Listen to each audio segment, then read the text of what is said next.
Bonjour à tous et tous, bienvenue sur cet ensemble de vidéos, AVC, revivre et voyager. Thierry a créé une page sur Facebook que vous pouvez retrouver en tapant ce mot-là.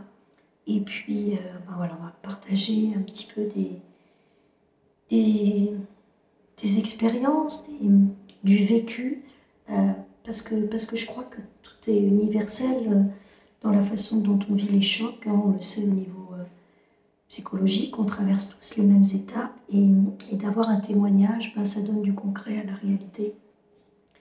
Donc là, c'est tout simple, on va reparler des étapes du deuil, parce que quoi qu'il nous arrive dans la vie, qu'on perde un être cher réellement, ou que ce soit la perte d'une relation, d'un travail, d'un projet, de sa maison, de sa santé, voilà, d'amitié, de choses qui nous tenaient à cœur, on va passer tous par des étapes d'un processus de deuil qu'il est absolument important de traverser.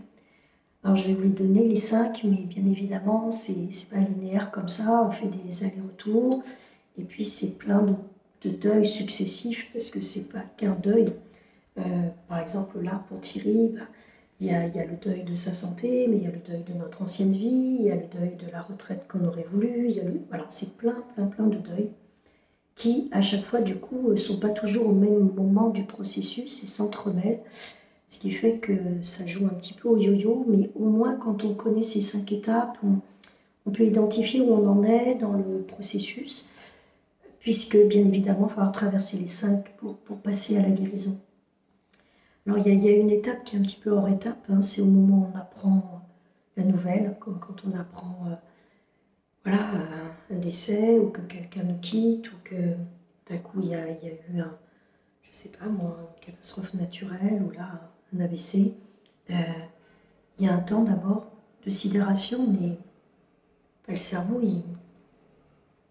il entend, comprend, mais il comprend rien en fait.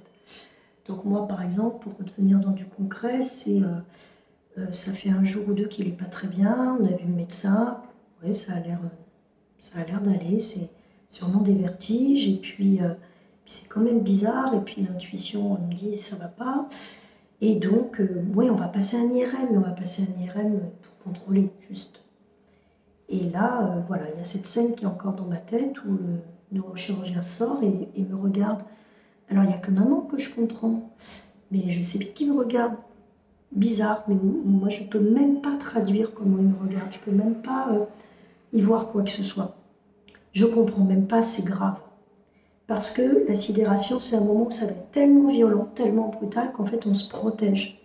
Donc il me dit ça va être long, ça va être compliqué, mais moi tout de suite je traduis ça va être long, ça va être compliqué, il a 3-4 jours d'hôpital puis il rentre à la maison. C'est déjà long et compliqué, c'est déjà le maxi que je peux entendre. Je ne suis pas en train d'entendre, ça va durer 15 mois pour qu'il reprenne une vie à peu près normale, et puis après votre vie ne sera jamais la même. Non, c'est déjà, ça me paraît beaucoup. Donc phase sidération. On est un peu hébété, un peu en pilote automatique. Voilà, donc il faut remplir des papiers, alors on est occupé à gauche, à droite, ça va.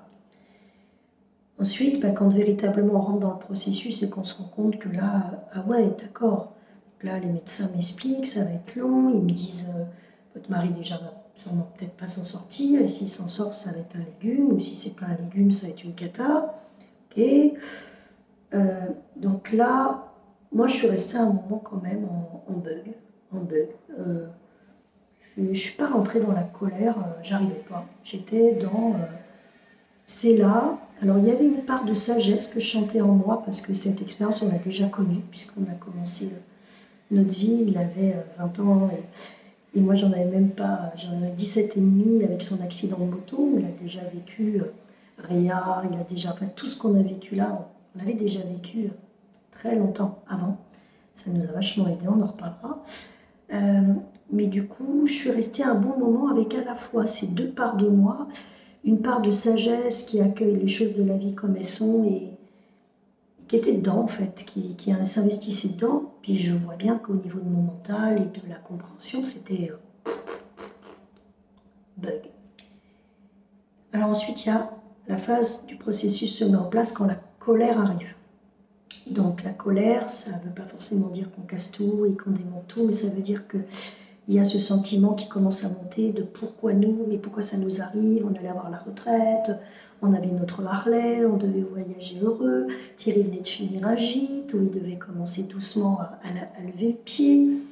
Pourquoi la colère de mais j'ai rien demandé, la colère mais c'est trop dur. Voilà. Donc cette colère elle va se matérialiser de plein de façons, soit des fois on la garde à l'intérieur et ça c'est pas bon, c'est pour ça que c'est bien de connaître le process parce que faut écrire, faut parler à quelqu'un, faut que ça sorte cette colère.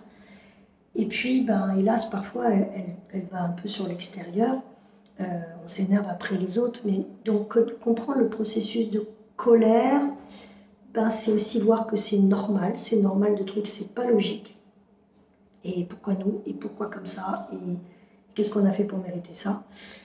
Et cette colère, elle est bonne, elle est saine, il faut qu'elle soit là. Hein, elle n'est pas saine, comme je disais tout à l'heure, si on casse tout et qu'on détruit les gens autour de nous, ça n'a fait avancer rien du tout. Mais par contre, si on arrive simplement à l'exprimer sainement, de façon juste, parce que oui, c'est pas juste, oui, c'est dégueulasse, mince, il a déjà eu un accident, il a déjà eu une vie pourrie au niveau de sa santé. Mais pourquoi, quoi? Pourquoi? Voilà. La colère, ensuite arrive la phase qu'on appelle la phase de chantage. C'est-à-dire que on a pris le choc, la sidération est passée, la colère, c'est quoi cette vie? J'en veux pas, mais non, mais non, mais non. Et là, le chantage, ça va être tous les si mais, c'est-à-dire ah oui, mais si, ils font ci, si, ils font ça, s'ils l'opèrent. Donc, dans des situations, ça peut être si je lui écris qu'elle revient, si finalement on réessaye, si finalement je ne ferme pas ma boîte maintenant, mais que je retente quelque chose. Voilà, on essaye de trouver un marchandage parce qu'on n'est pas encore prêt à accepter cette réalité et on va osciller. Donc, moi, c'était. Non, mais de toute façon, ça va marcher, et puis si ça marche pas, mais non, mais si, il y aura ça, puis on fera ci, puis on fera ça, et on va le soigner comme ci, on va le soigner comme ça, sans toujours être vraiment dans la réalité, donc toujours un peu tiraillé entre oui, c'est vrai, mais pas vraiment, voilà. Quand ça s'est passé, donc tous les 6 mai, ça a été oui, mais si je vends la maison, ça ira bien après. Et puis si on vend sinon tout ce qu'on a aussi grâce à ce chantage mis en place, pour passer à une étape de sortir de la colère et passer dans une action où on mène des choses concrètes pour avancer. Donc si il est en fauteuil roulant, il pourra se déplacer. Si on vend la maison et qu'on a une maison plein payer, ça sera plus facile. Donc il y avait plein de formes de chantage qui étaient complètement justifiées et efficaces, parce qu'elle a permis de prendre des décisions claires, et puis toute une partie qui était encore des fantasmes, d'imaginer des choses qu'on voudrait comme on voudrait que ce soit, même si on sait que ça ne le sera pas, on est encore quand même un peu tiraillé par si quand même ça pourrait.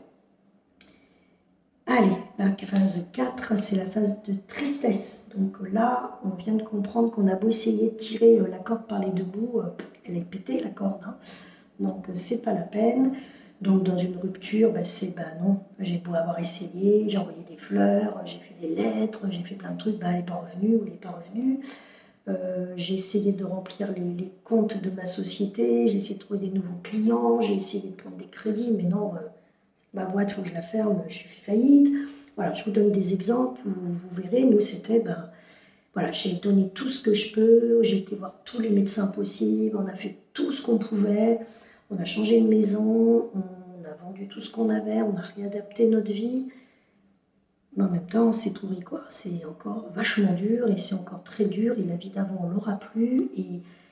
Et waouh, et waouh. Et là, ça peut être de pire en pire et on va en plus vieillir en plus de ça. Ça veut dire qu'on ne va pas vers une santé qui va devenir de plus en plus chouette. Donc en plus, on va se taper ça. Ok, j'ai perdu ça, j'ai perdu ça. Et là, on arrive dans tristesse. Donc tristesse, ça peut être vraiment s'écrouler, pleurer beaucoup. Pour certaines personnes, c'est difficile de pleurer, mais c'est au moins une forme d'abattement. Donc là, la difficulté, c'est de ne pas tomber dans le désespoir, mais de rester dans une tristesse qui, encore une fois, comme pour la colère, comme pour la base marchandage est juste. Donc, colère excessive, ça l'est pas. Tomber dans le désespoir, ben non, ça l'est pas. Il faut se faire aider, là. Il faut vraiment aller voir des professionnels. Mais la vraie tristesse qui permet de nettoyer, de lâcher, de purifier, de laisser partir tous ces rêves, tous ces projets, toutes ces, tout ce à quoi on s'était accroché, qui ne peut pas exister, cet homme qui était et qui n'est plus le même, etc.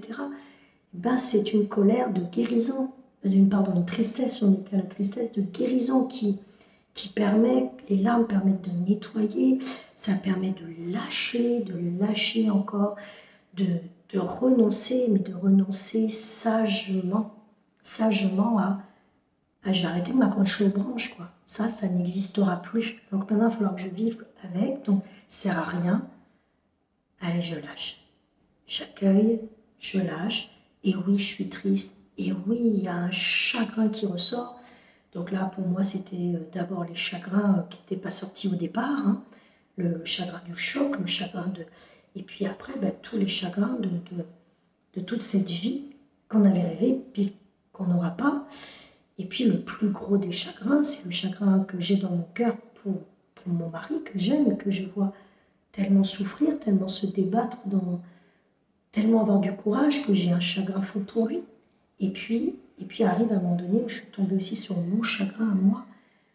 Je ne voulais pas, moi, de ça non plus. Et c'est pas la vie que j'avais voulu. Et j'ai le droit d'être triste. Et j'ai le droit d'être en chagrin. Voilà. Et quand ça s'est passé, alors moi, ma femme s'appelle Madeleine. Hein, alors j'adore, moi, comme j'adore, voilà, ce mot Madeleine, ça me parle. Mais là, j'étais vraiment une Madeleine. Alors je pleurais pour tout, pour rien. Le sel qui tombe, le papier de la sécurité sociale qui n'arrive pas. Enfin, tout pouvait prendre des proportions parce qu'il fallait que ça sorte. Et ça, c'est la phase tristesse. Et encore une fois, une phase juste si elle est vue, accueillie, traversée, acceptée. Elle permet que le processus continue et qu'on avance pour arriver à la dernière étape où on en est là aujourd'hui, qui est la phase d'acceptation. Ça ne veut pas dire qu'on est OK, ça ne veut pas dire qu'on saute de joie, super, nous arriver ça. Ça veut dire qu'on commence à avoir déjà un regard qui prend de la hauteur, qu'on commence à voir aussi ce que ça a amené de positif. Il n'y a jamais que du négatif dans la vie. Ça a ressoudé notre famille, ça nous a donné du sens à notre vie. Thierry était très triste avant, il est devenu plus acteur de sa vie, ça a permis de créer des liens, ça a permis d'aller vers des valeurs, ça a permis en fait d'aller vers l'essentiel. Donc on a glané plein de choses, donc on peut commencer à voir tout ça. Et on peut passer à cette étape où on se dit, bon ben voilà, maintenant on fait comment avec ça, quoi. Donc on n'est plus en train de lutter, vous avez vu tout le process d'avant où il y a encore des résistances, du mental ego, du personnage humain que nous sommes, qui n'a pas envie. Là, c'est vraiment le cœur qui est de plus en plus au premier plan, même si le cœur était là dans la colère, comme je vous dis, à chaque fois que c'était vu et accueilli, le cœur était là. Mais là, il y a vraiment une forme de libération, c'est-à-dire que le fait d'accepter, d'arriver à cette phase où on ne lutte plus contre, on accueille les choses telles qu'elles sont et on va vivre avec et on va s'adapter à ça, mais on va quand même garder cet élan de vie, cette envie. Et bien ça c'est magique parce que là ça nous donne déjà à nouveau du souffle, à nouveau l'élan de vie qui revient, et puis ça ouvre des perspectives nouvelles, ça fait voir les choses autrement, ça donne de nouvelles idées et ça permet dans la matière concrètement de passer à l'action et agir pour se sentir vivant et vraiment dans sa vie, dans notre vie, être vraiment dans le vivre. Voilà, j'espère que ça vous a éclairé. Vous pouvez noter parce que tout ça, on le vit non-stop. On passe notre vie à faire tous ces processus de deuil. Dès qu'on change, même dès qu'on déménage, dès qu'on change d'activité, des fois c'est pas forcément dans des choses violentes. Et puis il y a des deuils un peu plus difficiles quand c'est des virages de vie, des changements de cap, où il y a des choix à faire, des choses à laisser partir, du passé à laisser, des anciens comportements pour en trouver des nouveaux. Et puis, il y a les deuils douloureux quand il y a quelque chose de brutal et d'assez violent qui nous arrive. Mais c'est toujours le même process. Donc, un temps de sidération et le process commence avec colère, Donc l'identifier pour qu'elle soit la plus saine possible. Marchandage, chantage, on essaye encore de garder la main, garder le contrôle. Tristesse, on lâche, on purifie, on laisse partir, on laisse les armes. Acceptation, on est dans la sagesse de ce qui est et d'accueillir ce qui est et de vivre avec ça parce qu'on ne cherche plus à être en colère ou à comprendre ou à quoi que ce soit, on le vit parce qu'on a quelque chose en nous qui nous dit que c'est et que ça ne sert à rien de lutter contre, mais d'embrasser ça et de le vivre pleinement. Il y a aussi des miracles, parce qu'on parlera aussi des vidéos de miracles, de synchronicité, de plein de choses, mais quand on est à ces endroits-là, chaque fois qu'on passe une étape, voilà, la vie nous tend aussi beaucoup les bras pour nous prendre et nous amener vers ce quelque chose de nouveau, encore plus grand, encore plus aimant, encore plus ouvert, encore plus vivant et encore plus conscient de la magie de la vie. Voilà, je vous embrasse. À bientôt.